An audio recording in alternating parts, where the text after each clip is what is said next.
J'ai fait un parcours de formation très musclé, si je puis m'exprimer ainsi, dans tout ce qui est domaine des massages énergétiques.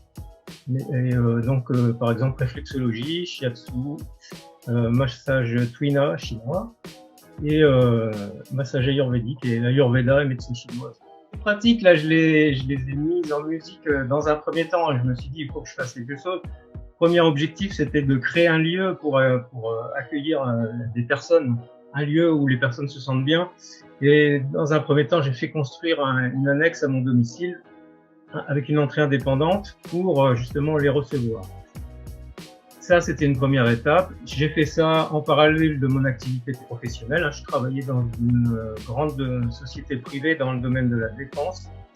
Donc, vous imaginez bien que je ne pouvais recevoir que quelques personnes de temps à autre et ça se faisait que par le bouche à oreille. Voilà.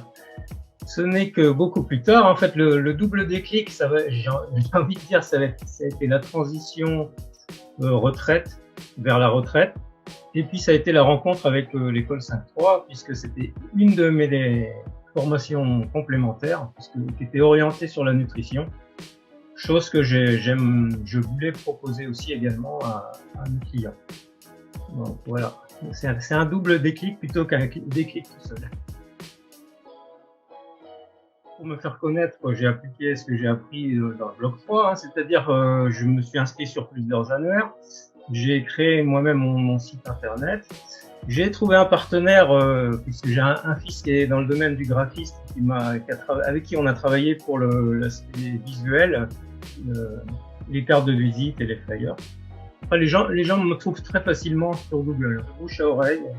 Pour moi, c'est du fait que j'accompagne les personnes physiquement. Je suis pas dans le digital. Dans le digital, j'ai une présence sur les réseaux, soit, mais c'est pour donner du contenu que j'estime être pertinent.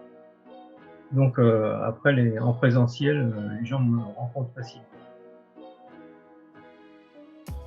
Alors aujourd'hui, toutes offres confondues, j'ai recensé 37 clients depuis la création de mon entreprise qui va avoir 1 an dans 15 jours.